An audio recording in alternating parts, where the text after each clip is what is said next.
Esto es Zona de Contagio y una vez estamos aquí en otro día de otoño, de guerra y de pandemia que no termina, pero que parece que ya terminó.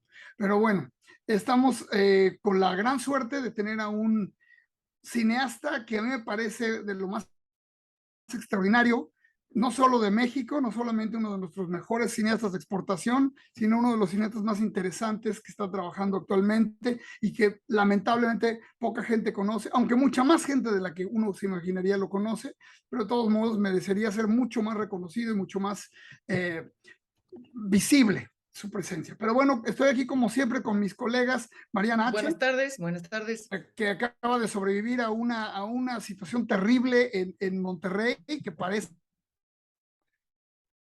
que fue formó la ciudad para siempre, no la dejaron entrar a una cantina en un acto totalmente cavernícola, pero que pues qué más da, así dicen que se llaman las tradiciones. Exacto, pero Sí, creo que sobrevivió no entrar a la cantina. Lo que creo que le costó mucho trabajo sobrevivir fue decirlo en Twitter. Sí, sí. Que Para eso hacer fue un peor. contextito rapidísimo, porque obviamente queremos escuchar a Nicolás, y para que te sepas el chisme, Nicolás, estaba en la Feria del Libro de Monterrey, que esta es una época caótica, también hay que decirlo, Neif y Borre, del año, porque no sé por qué se empalman el Cervantino, la Feria del Libro de Monterrey, la Feria del Zócalo, y mañana empieza la de Oaxaca, y luego, luego luego llega la León. Big Phil. Sí, luego viene la fil. Pero bueno, solamente para poner un contexto, fui a Monterrey, quedamos de vernos con un amigo regio en una cantina que se llama Lindo Azteca y no me dejaron entrar, porque, bueno, más bien me sacaron porque soy mujer. Entonces yo dije, chale, no me imaginé que a estas alturas existiera este asunto, ¿no? Pero pues me fui con mis amigos, nos fuimos a otra cantina y solo puse en Twitter eso. No, me acaban de negar el servicio en una cantina en Monterrey por ser mujer. Fin. Ardió Troya. Pero no quise hacer la guerra, no protesté, son las reglas del lugar, o sea, no me late, pero no voy a hacer pedo, ¿no?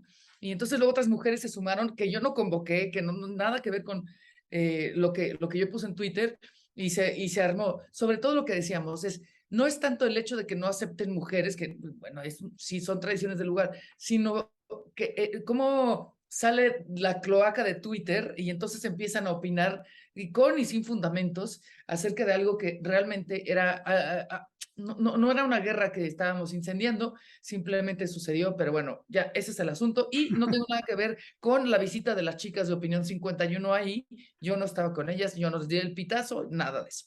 Fin de la cantina. Nos vemos pronto en una cantina por acá, todos. Eso. El hecho es que la opinocracia es bastante nefasta. Pero bueno, lo que no es nada nefasto es tener al grandísimo Nicolás Pereda con nosotros. Es un orgullo tremendo y un gustazo, un cineasta que a mí me parece que muy importante y me parece muy importante que podamos practicar un poco de cómo hace su cine y hacia dónde va y qué espera de esta forma de expresión. En fin, pero bueno, Nicolás, bienvenido, qué gustazo tenerte aquí y qué placer verte de nuevo. Sí, muchas gracias por invitarme a esta plática tan sui generis y tan amena. Eh, y no, siempre es un placer hablar contigo, Nef. Caramba, Así no, pues que igualmente. sí, no sé si quieren que empiece a hablar de mis cosas, me preguntan cosas como quieran. Sí, bueno, mira, básicamente, si me permiten mis colegas, yo lo primero que te diría es esto. Eh, Mucha gente te conoce en México, mucha gente te tiene así como considerado como un cineasta incomprensible. Varios de mis colegas críticos te ven así como la anatema de todo lo que les interesa. Y la mayoría de los críticos inteligentes son todos fans tuyos. No voy a decir nombres de ninguno de los dos bandos, que ellos se identifiquen solos. Pero bueno, pues es un cine muy peculiar por diferentes razones y si quieres vamos sobre de ellas, ¿no? Yo creo que sería interesante hablar un poco de lo que identifica a tu cinematografía. O sea, el trabajo con un equipo compacto de gente, en fin, no sé, no quiero poner palabras en tu boca. Supongo que son una serie de cosas, iniciando por una cuestión simplemente práctica de la manera en la que se hacen las películas y las dimensiones en las que se hacen las películas, que son todas bastante pequeñas y y en términos, digamos, de presupuesto son películas muy baratas, en términos de cantidad de gente que participa son muy pocas. Y en ese mismo sentido, a lo que apuntan también, de alguna manera, es a un espacio de distribución limitado. O sea, tampoco hay una idea de que este tipo de cine pueda llegar más allá de lo que ha llegado. En realidad, para mí está perfecto la cantidad de, o sea, como en el universo en el que habitan las películas, tiene mucho que ver con el universo en el que se producen.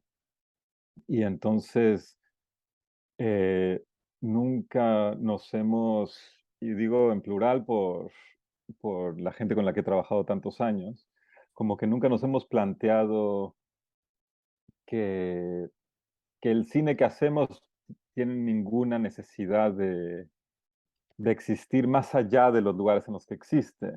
El cine es un arte muy peculiar en el sentido de la cantidad de la gente a la que le puede llegar es casi escandaloso, ¿no? O sea, como cuando pensemos en las películas de muy gran alcance, digamos, o sea, como las películas de Hollywood que son la película del verano, así Avatar, o sea, como Jurassic Park, no sé, como en ese sentido, que es el extremo, digamos, de las cosas, a mí incluso me da un poco de vértigo pensar que un solo producto cultural pueda ser visto y acapare tan nivel de audiencia, dado que, o sea, vivimos en un momento en el que hay más productos culturales que nunca, evidentemente, pero también en uno en el que una cantidad muy reducida es la que es consumida por la mayor parte del mundo, lo cual no me parece la mejor manera de distribución de productos culturales. Sucede en todas las artes, pero no creo que suceda en todas las artes al nivel en el que sucede en el cine. Es decir, más o menos los libros que están de moda son los que la gente está leyendo, pero no creo que haya más de uno o dos libros al año en que uno pueda mencionar en cualquier contexto y que sería raro que alguien no supiera de qué estás hablando. Es decir, el año que salió Avatar, uno menciona Avatar casi en cualquier lugar del mundo, en cualquier contexto, y la gente, si no la vio, sabe más o menos que hay unos monos azules por ahí. O yo qué sé, hay algo como de ciertos productos culturales que han tenido unas dimensiones muy como de abarcar eh, de manera extrema el mundo. Y después, por otro lado, están como estas otras maneras de producir que digamos que es en donde yo estoy, que es como quizá muy extremo hacia otro sitio en la que uno hace películas muy pequeñas y que le llegan a un público bastante pequeño, pero que sin embargo es público que es limitado, más o menos un largometraje, los cortos son más complicados, pero un largometraje mío le llegará en total en el mundo después de una distribución comercial en un par de países y festivales, no sé, unas 30,000 personas. Ujú. 30,000 personas, que es un fracaso cinematográfico, digamos, ¿no? O sea, como en términos cinematográficos, 30,000 personas es un fracaso. Pero cuando hablo con mis amigos teatreros, de coreógrafos, No, incluso, bueno. incluso Ah, escritores, oh, sí, yo te treinta puedo mil decir. 30,000 no está nada mal, ¿no? Entonces, digamos como que también perdemos en el cine muy fácilmente las dimensiones de lo que Ujú. hacemos y cuánto abarcamos, ¿no? Porque pese a que mis películas son como inaccesibles, nadie las ha visto, y etcétera, etcétera, les llegan a más gente que prácticamente toda la gente que se dedica a otras cosas que yo conozco, ¿no? Desde filósofos, escritores, poetas, ni se diga, coreógrafos, directores de teatro, etcétera, etcétera. Entonces, pese a esta marginalización, tampoco me considero que el cine que hago es marginal en ese sentido, cuando volteo a ver otros lugares, ¿no? Quizá dentro de lo cinematográfico hasta cierto punto. Y por otra parte, para abrir otro tema un poquito en relación a esto, es que yo me formé en un ambiente muy distinto al ambiente del, digamos, chilango, de cine chilango, en el que se generan ciertas expectativas, Ujú. sino que yo por distintas razones terminé viviendo en Canadá y me- mi profesor como más importante es un profesor que se llama Philip Hoffman, que ha hecho películas que a mí me parecen muy interesantes, pero que más o menos su universo es algo que nosotros ya llamaríamos, digamos, cine experimental, pese a que eso también es una palabra difícil de definir. Ujú. Y más o menos todo el ambiente alrededor de Phil y de otra gente como que estaba haciendo cine experimental, a lo que le tiras en la distribución tiene mucho que ver con tu producción. Es decir, la gente que está consumiendo ese tipo de trabajo también es la gente, el tipo de gente que está generándolo. Quizá más parecido a los poetas. Como que hay algo en la poesía que muy poca gente lee poesía, pero todos los poetas leen mucha poesía. Y hay como un entendimiento entre esos círculos. Quizás se extiende a todos los escritores, digamos, no como de que los escritores leen poesía, pero no tanta gente lee poesía, pero hay un entendimiento que hay suficientes interlocutores que también suelen ser creadores, ¿no? Y hay Ah, algo en eso que me interesa, que es en general, el cine experimental gringo y canadiense tiene mucho de eso, que llegas a los festivales en los que se presentan las películas de cine experimental, todos se conocen entre sí y todos han visto sus películas mutuamente y tal vez nadie más las ha visto, ¿no? Tal vez solo es ese grupo.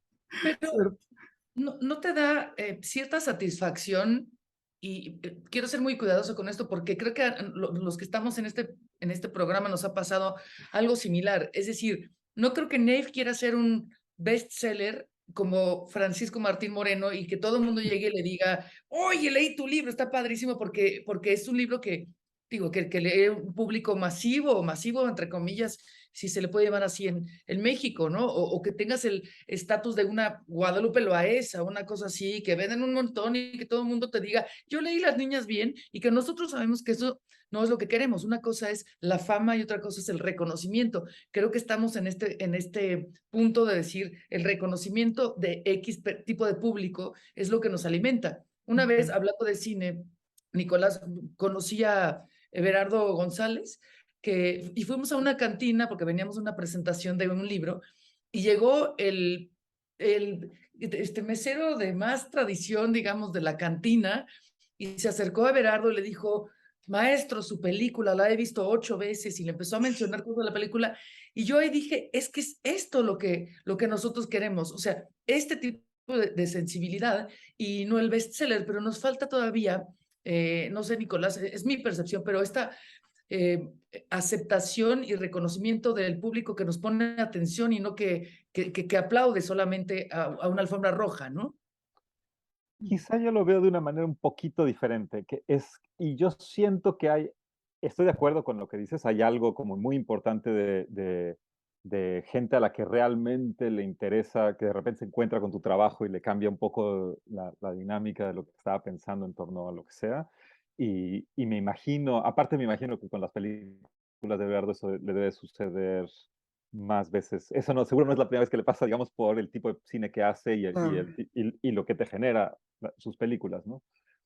Pero yo lo he pensado como más en términos como no tanto individuales, como de mi película y estas tres personas o esta audiencia en específico y la película de esa persona y sus audiencias, sino más bien como una especie de colmena en la Mm. que todos un poco estamos como haciendo algo distinto, pero estamos volando alrededor de un panal y vamos y venimos y hacemos lo nuestro. Y si fuéramos solo yo, solo Everardo, solo quien sea, no generaríamos nada. Pero es en el conjunto de todas estas personas haciendo esfuerzos individuales en las que eventualmente tenemos algo como las abejas generan miel, digamos, ¿no? O sea, como la idea de que no es tanto, no podemos ver el trabajo de una sola persona y su repercusión directa con unos cuantos públicos, pero sí, si nos abstraemos un poco y decimos, ok,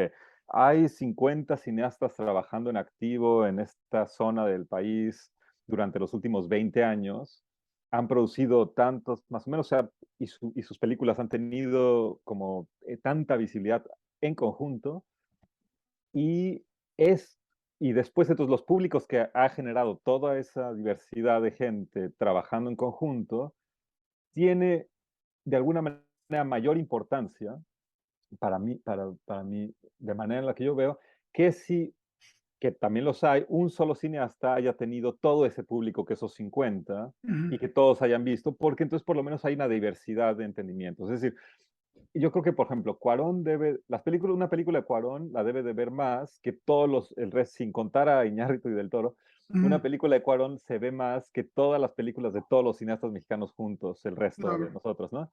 sin duda. Sin embargo, no creo que una película de Cuarón sea más importante que todo el cine mexicano junto, Claro que no. sino que hay, y entonces en ese sentido creo que la labor nuestra, por suerte, tampoco tenemos tanto poder, sino que es una cuestión como de un, sí, como de somos uno más en muchos, entre muchos, pero cada quien es importante porque si no existieran cada uno de nosotros no existiría todo esto que se genera. Claro, sí, Claro. sí.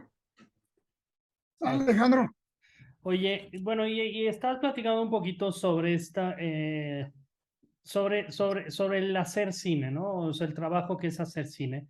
Yo te quería preguntar un poquito cómo ha evolucionado el arte de hacer cine, ¿no? Porque anteriormente yo creo que era un trabajo sumamente artesanal, ¿no? Hasta la manera como cargaban los magazines con película, a lo que es hoy, ¿no? ¿Tú cómo ves esta evolución que ya muchos cineastas se han ido a la parte digital, a muchas herramientas que se ha vuelto un arte más tecnológico, ¿no? ¿Cómo lo ves? Desde sus orígenes, de alguna manera, el cine es un arte tecnológico en el sentido que es un arte de la revolución industrial. O sea, y en realidad la razón por la que las películas empezaron a ser como se fueron generando tiene mucho que ver con esa revolución industrial, ¿no? O sea, con la división de ningún otro arte tiene la división de trabajos tan establecidos, ¿no? Se hacen películas como se hacen coches, un poco, cada quien sabe ponerle una puerta, ¿no? O sea, como hay mucha gente en una película que ni siquiera sabe de qué va la película, ¿no? O sea, como que están allí porque lo suyo es prender y apagar la planta de luz, porque lo suyo es llevar la comida, porque no sé, o sea, es decir, como es un arte de mucha gente en la que cada quien hace lo suyo y eso tiene mucho que ver que por más que si miramos hacia atrás pareciera un arte muy...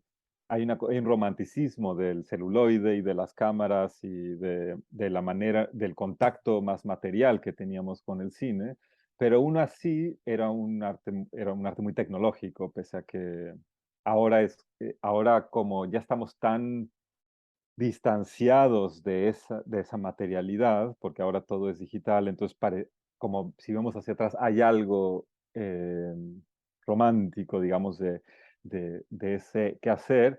Y creo que esa parte romántica la podríamos plantear como en dos vertientes distintas. Una es la parte práctica, eso que decías como de sacar el magazine y de que se va a velar y meter las manos adentro de esta bolsa oscura y de no saber también, lo cual también era muy increíble como la idea de filmar y quizá no queda, ¿no? Porque por ahí se rayó la película y se estaba rayando mientras se filmaba o se veló, la película está expirada, hay mil razones por las cuales. Entonces, hay algo como interesante de eso.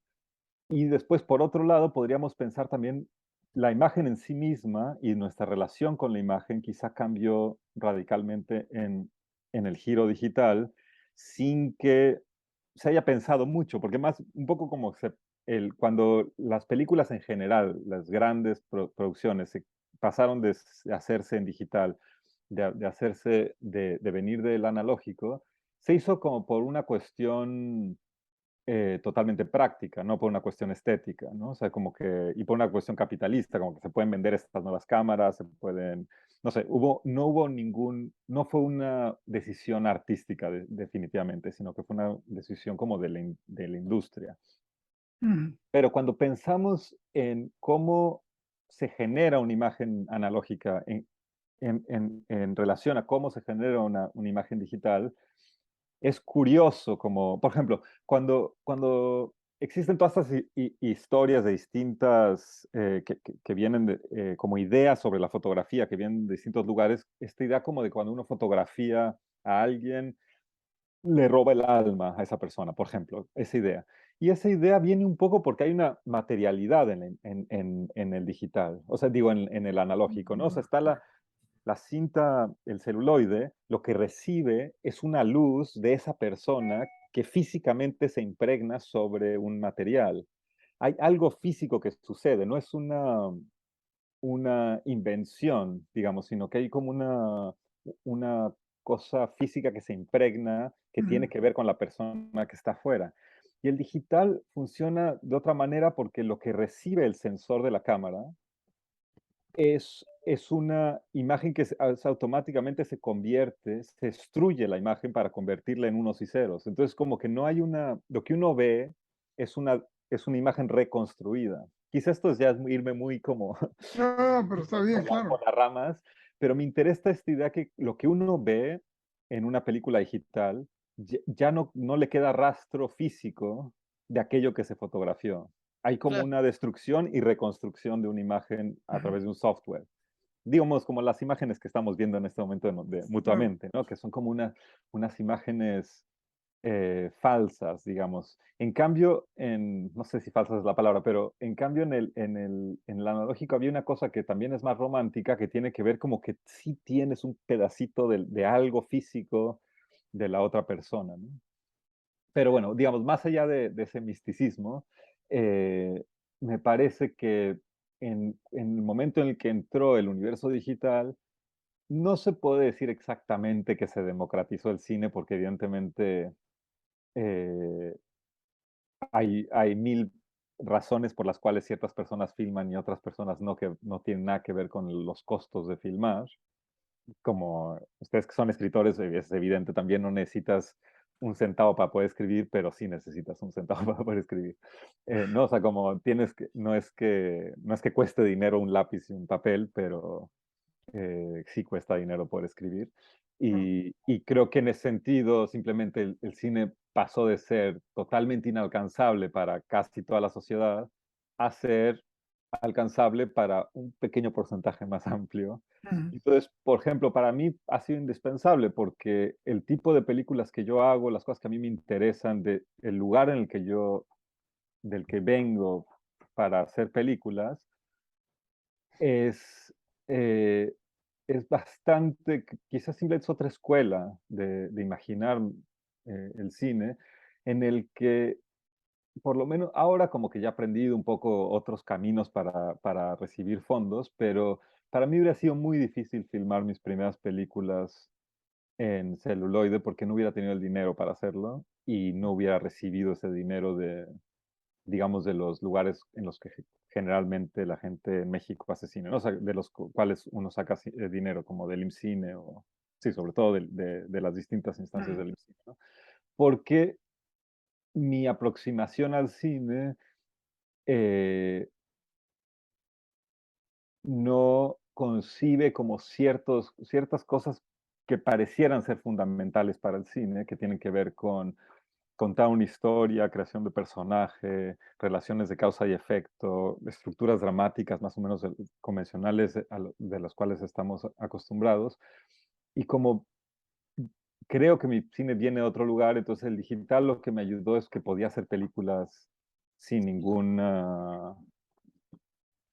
Entre paréntesis, es que estoy en el cuarto de mi hijo, que es el único lugar de esta casa en el que está, entonces por eso estoy saliendo, pero bueno. Eh, eso sí, como me perdí un poco, pero nada, que en las películas que yo quería hacer, eran películas que eran muy difíciles de poder financiar, pero que gracias al digital se podían hacer. Y aparte yo empecé como por el 7, 2006, ¿no? Tu primera 2006 película es 2007. y la filmé en 2006, entonces Ujú. también tuve suerte que ya era como un momentito en el que ya había como más o menos estaba establecido bastante bien la estructura de cómo no solo grabar en digital, pero también editar en nuestras Macs. O sea, uno edita, esas películas se editaron todas en una computadora igual en la que una laptop como esta, ¿no? Y entonces ahora ya se puede hacer como que no tienes que tener tanto acceso a tanta cosa y creo que es evidente por la proliferación también de cine que se hace. Pero en México es curioso que aún que se puede hacer cine muy barato, las películas de las cuales se oyen más, tanto dentro de México como en los festivales, suelen ser películas que son bastante caras, digamos, en relación a lo que podrían ser, ¿no? Pero creo que tiene mucho que ver con cómo están organizados los fondos de producción en México. Ujú. que quizá puedo tomar este espacio un poquito para hablar un poquito de eso nada más rápido, que Sí, tiene que ver claro. con que hace muchos años, me acuerdo, pero ya como más de 12, 13 años, se juntó una cuadrilla de gente que había hecho una primera o una segunda película sin fondos del Estado, varios porque eran estudiantes del CCC que habían hecho la ópera prima, como gente como Giuliano Laisola, por ejemplo, que hizo una película que tal vez conocen que se llama Intimidades de Shakespeare y Víctor Hugo, hace muchos Mm, años.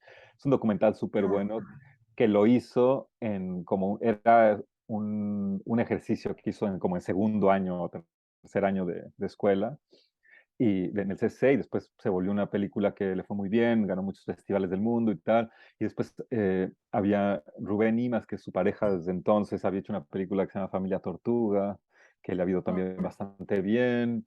Eh, el universo digital trajo unas posibilidades de producción que eran impensables por muchísimo tiempo en la historia del cine, y que cuando llegaron esas posibilidades, de alguna manera la institución y muchas instituciones, pero digamos, para quedarnos en México, la institución cinematográfica no ha reaccionado exactamente a las posibilidades de ese cambio, ¿no? O sea, como que los lineamientos, las estructuras, los, eh, los presupuestos se han mantenido desde antes. Y yo lo entiendo, porque tampoco se trata como de desestabilizar la industria por completo y que ahora se hagan películas nada más, películas baratísimas, ya que se puede hasta cierto punto, pero creo que se podría como, eh, es algo que se tiene que tomar en cuenta, digamos, la cantidad de películas que se hacen en el mundo con presupuestos mucho más bajos que antes, Ah, y que el Estado podría ayudar, porque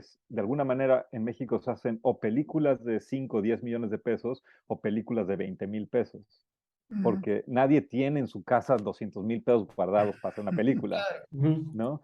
O 100,000 pesos así de que te regalan, porque es muchísimo dinero para una persona, pero tampoco, o sea, como que podría haber un in-between del 5 Claro. millones y los 50,000 pesos. Oye, y bueno, y volviendo un poco, cuando empezaste a hablar de esto, hablabas bueno, del equipo con que trabajas, y tú en cierta forma, o sea, bueno, la división del trabajo dentro del cine. Tú desde, yo lo percibo así, ahora, pues voy a, es una pregunta, no estoy afirmando nada. Te veo a ti trabajar un poco como en una troupe, un poco como en el estilo de los grupos teatrales, y incluso por lo que me parece, tus actores de siempre también contribuyen con ideas, con partes del guión o con, no estoy seguro que tanto eso sea, eso tú nos contarás, pero me parece que esa injerencia que tienes de parte de esta gente, que son casi siempre los mismos, que son un grupo de amigos, ya que, que llevan mucho tiempo, tiene mucho que ver con el carácter de las películas tuyas y con un poco romper quizá un poco con esas estructuras tan estrictas del orden jerárquico en una película, ¿no? De yo dirijo, yo escribo guión, o me equivoco. Es algo en medio de eso. No es una relación horizontal, digamos, no es una. Nada más por el contexto, yo casi todas mis películas las he hecho o sea, los actores de mis películas son un grupo de teatro que se llama Lagartijas Tiradas al Sol, que son fundamentalmente 3 personas o dos, y a veces son 5 o 6 personas, porque es un grupo como que ha crecido, de repente crece mucho, de repente es más pequeño, y en la que siempre están involucrados Lázaro Gavino Rodríguez, Luisa Pardo y Francisco Barreiro, y son con los que he hecho muchas cosas. Y ellos tampoco funcionan exactamente en un sistema horizontal, o sea, como que hay veces que alguien tiene una idea más que escriben un libreto y arman todo y entre todos se arma, pero hay más bien como una especie de fraternidad en torno a la creación artística que tiene que ver como de, tengo esta idea, tengo este guión, todo el mundo le entra, todo el mundo intenta entender desde dónde estás escribiendo lo que estás escribiendo, intentan proponer ideas, a veces quedan, a veces no. Sus personajes son totalmente, por ejemplo, en mis películas, los personajes que yo escribo, los escribo ya pensando en los actores y las actrices, de manera en que cuando ellos llegan al set, yo no los dirijo, sino que ellos proponen, digamos, y no hay una idea de creación de personajes, sino que hay un poco de eso, pero sobre todo hay algo como de que el personaje se transforma en relación al actor o a la actriz, ¿no? Entonces, hay una casi mímesis entre la persona que estamos viendo como personaje y la persona que es fuera de escena. Y a veces eso nada más en términos físicos, o sea, es decir, como que la gente habla y camina y se mueve como lo hace fuera de la pantalla, pero a veces también hay cuestiones biográficas, ¿no? O sea, hay momentos en los que a mis personajes les suceden cosas que les están ocurriendo también a esas personas fuera en sus vidas cotidianas. Entonces, hay algo que no lo llamaría exactamente documental en ese sentido, pero hay algo como que se mete en las vidas de las personas dentro de los mundos de ficción. Y después sí hay otra parte que es bastante documental que tiene que ver con lo que se suele llamar diseño de producción o dirección de arte, que dado que no tenemos un diseñador de producción en las películas, eh, gran parte de ese trabajo tiene que ver con elegir espacios que existen tal y como los vemos en la pantalla, existen fuera de ella, ¿no? Entonces, como que yo suelo no modificar casi nada y muchas veces se filma en las mismas casas de los actores. Entonces, hay una sensación de documental a veces, incluso cuando las hacemos, porque a veces se está narrando algo que tiene mucho que ver con las vidas de los actores en la casa de los actores, en su propia casa, vestidos con su propia ropa. Ellos son mejores amigos entre sí y en las películas están interactuando entre sí y a veces son amigos en las películas. No sé, hay como muchos elementos de la vida de ellos que entran en las películas, tanto elementos de la historia, pero sobre todo elementos físicos, ¿no? O sea, como que la parte material de las películas se parece mucho a las vidas de estas personas. Ariana. Sucede que a veces es complejo explicar justamente las emociones, las dimensiones de los personajes. Y creo que eso pasa en Fauna, que me gustaría que nos platicaras de esa película, que tengo entendido que también está muy relacionada con la obra de Lebrero. No nomás el libro Fauna, sino con tu relación literaria con Lebrero. Entonces me gustaría que nos platicaras un poco de eso.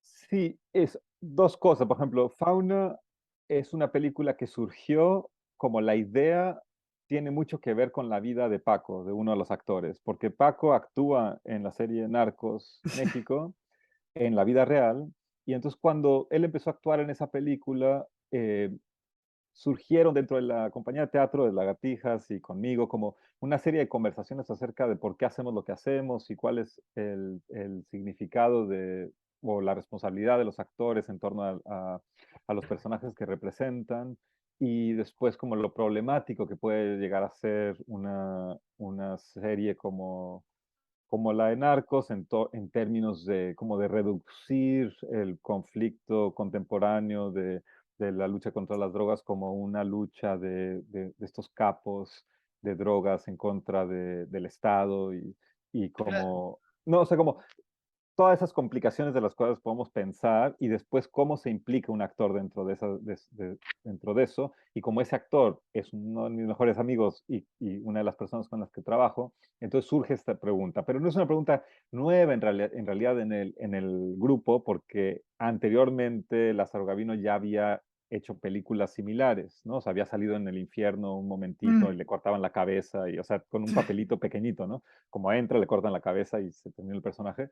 Y entonces ya existía como en nuestro pensar como esta idea de la responsabilidad de los actores, e incluso Lázaro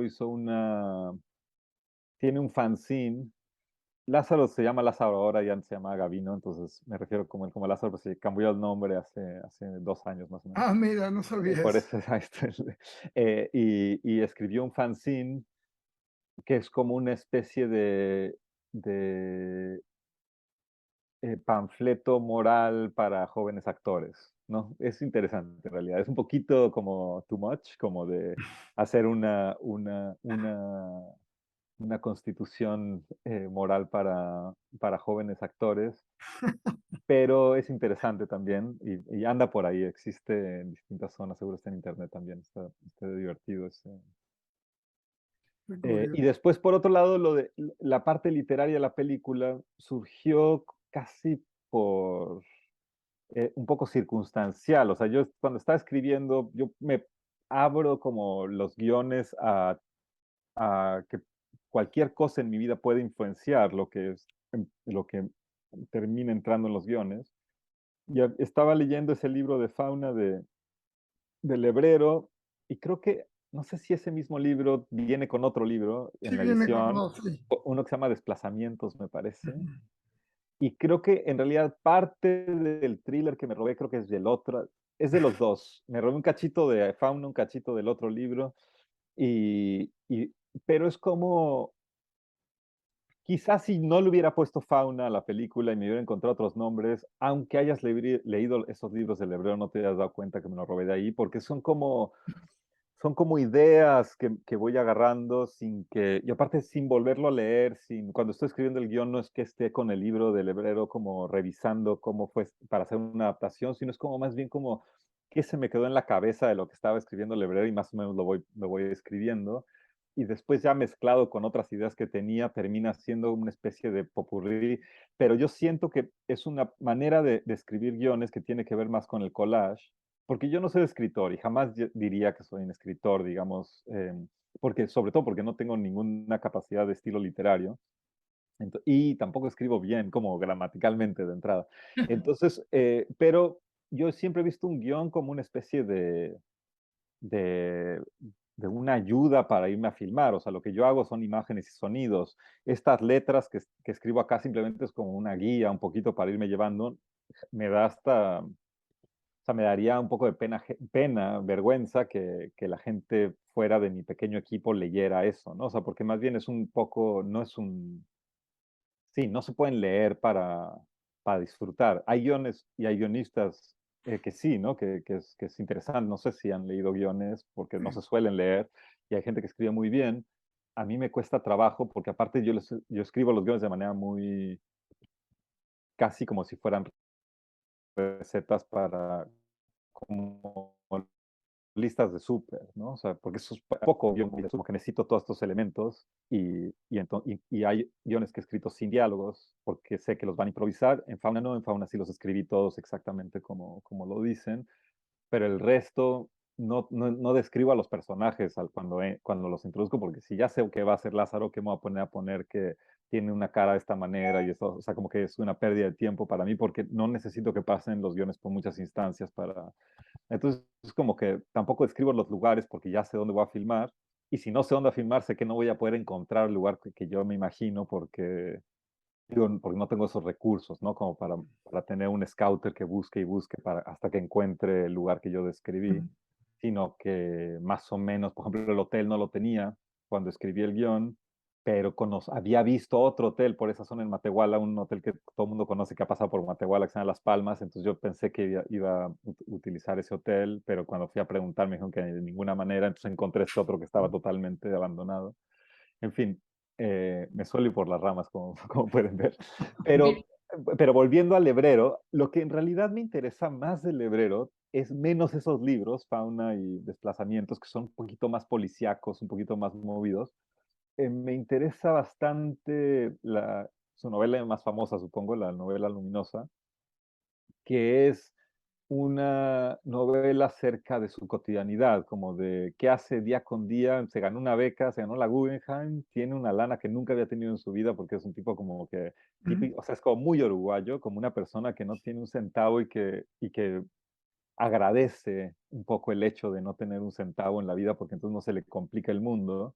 Incluso en una entrevista con él que le hace como uno de sus alumnos, porque él da unos talleres, dice que no tiene refrigerador en casa. Y entonces la ventaja de no tener refrigerador es que tiene que salir a caminar todos los días a comprar al mercado 3 cositas para cocinarlas, y que quizás si tuviera el refrigerador, entonces no saldría de casa y estaría ahí adentro todo el día, y entonces se volvería un energúmeno, pero al no tener refrigerador, entonces siempre tiene que comprar y solo compra, y entonces tampoco se le echa la comida a perder porque solo compra un cachitito, no sé, como que toda su vida está armada a través de, incluso habla como de la divina providencia, ¿no? Como el hecho de que si todo está cayéndose, hay algo así, digo, él no es católico, pero piensa algo así como en una divina providencia que se va a encargar de él. Y entonces su novela es muy interesante para mí porque pese a que es un libro sobre el que no pasa nada, nada más está describiendo su cotidianidad, es una cotidianidad como de alguien eh, que ha rechazado hasta cierto punto como una vida contemporánea capitalista que llevamos todos hasta cierto punto, ¿no? O sea, por más que nosotros vivamos como al margen, o uno quiera de pensar que vive al margen de la acumulación y del mundo del capitalismo, un poco sí compramos nuestro refrigerador y le ponemos varias cosas para que nos Claro. duren y tenemos libros que nos gustan y los mantenemos, pero lo del hebrero es bastante extremo. Entonces la descripción de su cotidianidad es muy divertida también porque tiene tan poco y le suceden tan pocas cosas y él no tiene ninguna iniciativa de nada. Entonces es bastante... Y hay algo que me gusta de ese mundo y creo que muchas de mis otras películas, sin haber pensado el hebrero porque lo descubrí hace poco, eh, hay algo que me interesa mucho sobre poder observar la cotidianidad y extraer a partir de el ver la cotidianidad de la gente como algo muy fundamental del espíritu humano, que no es necesario como ni las historias grandes, pero quizá hasta cierto punto ni los conflictos para lograr como adentrarnos un poquito a no sé, como no entender por la palabra, pero como a ver, observar algo más interior, algo, esa cosa que es difícil de describir de por qué nos atrae la gente que nos atrae, por qué Ah, todo eso, como poder llegar a esos lugares a partir de la cotidianidad y no a partir como de una serie de causas y efectos o de conflictos y ver cómo reaccionan esos conflictos y ni siquiera como a ver cómo buscan llegar y a obtener las cosas que quieren, ¿no? Sino simplemente como desde la posición de observar eh, sí, las cosas más mínimas en las vidas de una persona, ¿no? Muy Mm, bien. bueno, Bueno, digo, se nos está acabando el tiempo, pero yo quiero hacer una pregunta muy importante, porque otra faceta de tu vida es dar clases en Berkeley de cine, ¿no? Entonces, digo, yo hace algunos años que estudié comunicación, en las clases de cine te decían, oye, si vas a escribir un guión, lo escribes de 90 a 100 minutos, que son 90 o 100 páginas. Las de 120 déjaselas a Francis Ford Coppola y en adelante a los maestros del cine, porque si tú haces una película de esas dimensiones, no vas a llamar la atención, ¿no? Que eso era como el estilo que te enseñaba en cine, ¿no? Pero hoy en día ha cambiado mucho los formatos y hoy tenemos películas, digamos, o series que duran 500 minutos o 600 minutos o más, ¿no? Entonces, tú como maestro, ¿cómo enseñas eso? O sea, esa narrativa del cine que ha cambiado mucho, ¿cómo se lo enseñas a tus alumnos? mm, Hay algo que me interesa de esto, porque por un lado creo que hay algo muy genial cuando un profesor te dice algo que para mí es medio absurdo, pero y que es muy contundente, como que tu película tiene que ser de 90 a 110, porque si no, no, porque entonces automáticamente en por lo menos la mitad de los alumnos que están ahí, lo que están pensando es, yo voy a hacer una película de 6 horas con un guión de 30 páginas y le voy a enseñar, ¿no? Entonces como que esa misma eh, eh, ese autoritarismo en la enseñanza, lo que puede generar de muy positivo es como una especie es como el inicio de un motor de voy a superar aquello, o no superar, sino como darle la vuelta a aquello de lo que me dice mi maestro, ¿no? Entonces yo no suelo ver a los maestros, yo tenía una maestra autoritaria que era una rumana loca en mi clases de ficción, que me ayudó mucho de alguna manera porque era una cuestión de confrontarme completamente, que los canadienses no tienen nada de eso, entre paréntesis, porque como estudié en Canadá, había una cosa como que haz lo que quieras, todo bien, todo el mundo es maravilloso, y por suerte estaba esta profesora que era muy de convicciones firmes hasta un nivel casi ridículos, pero que te ayudaba como a querer demostrarle que estaba en un error, ¿no? La cosa está de una página por minuto es una idea industrial que ocurrió en algún momento en la historia del cine. Ahora cada vez es menos, ¿eh? O sea, ahora cada vez es una página es menos tiempo porque las películas se hacen bastante más rápido, o sea, como que hay más cortes y las tomas duran menos, ¿no? Entonces, ahí vi en una de esas, como justo como soy profesor, me meto como a investigar este tipo de cosas que mis alumnos me van a preguntar, que tienen que ver como eso, es una página por minuto, ¿no? Entonces ahí vi una gráfica en un momento, que en algún momento eran en 2 páginas, no sé exactamente la conversión, pero la idea es que cada vez necesitas escribir más para menos tiempo, digamos, ¿no? Porque las cosas se digieren mucho más rápido, porque no hay como una cuestión de observación. Para mí, todo eso como que no tiene mucho sentido porque las películas que yo he hecho no tienen esos parámetros, digamos. O sea, como que yo he hecho películas que se aproximan a eso a veces, que son como, no sé, 60 páginas y duran 70 minutos, pero tengo una película, por ejemplo, que eran 8 páginas y es de 75 minutos. Porque Wow. porque se improvisaba mucho, entonces no escribí los diálogos, entonces los diálogos son los que más toman porque se escriben como en la mitad de la página, ¿no? No ocupan toda la página, sino que se escriben como choricito, entonces ocupan mucho espacio, aparte entre personaje y personaje. Si tú haces una conversación de pocas palabras, en 15 segundos de lectura ya te aventaste toda una página, ¿no? O sea, porque el nombre del personaje y la palabra, el espacio, el nombre del personaje y la palabra, o sea, como que ocupa mucho espacio, ¿no? En cambio, si no hay, o en películas con mucho silencio, pues entonces no sé qué tanto puedas estar describiendo, ¿no? Pero, eh, es decir, como depende qué tanto se habla en las películas, depende qué tipo de película es. Entonces no tiene ningún sentido hacer una ecuación de una página al menos de que uno entre en un esquema de industrial en el que eso le sirve es como una especie de sello de garantía de que esto se va a mover a cierto ritmo que nos va a funcionar. Y ahora más que nunca hay una especie de ritmo Netflix, en el que más o menos, y depende por géneros y así también, no es que las películas de terror se muevan a la misma velocidad que las comedias románticas, pero más o menos si uno ve incluso una película de Hollywood de hace 30 años, son mucho más lentas que una película de Netflix de hoy, porque ya hay como un ritmo al que uno se tiene que adecuar. Yo como trabajo en una universidad en la que no hay ninguna intención de que los estudiantes tengan una conexión con la industria inmediata, sino que más bien es un espacio para que experimenten y piensen y abran sus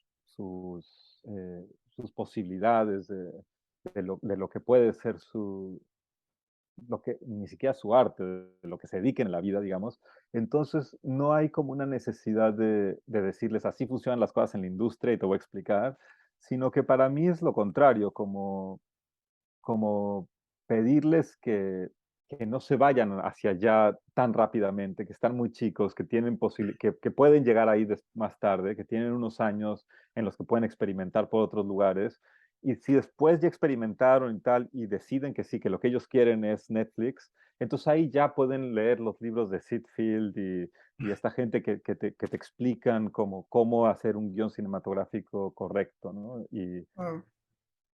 Pero por el momento lo que me interesa sobre todo de las clases es casi lo contrario, ¿no? Como una apertura mucho más grande.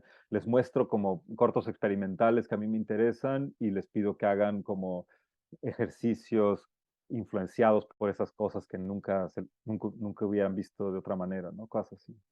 Muy bien.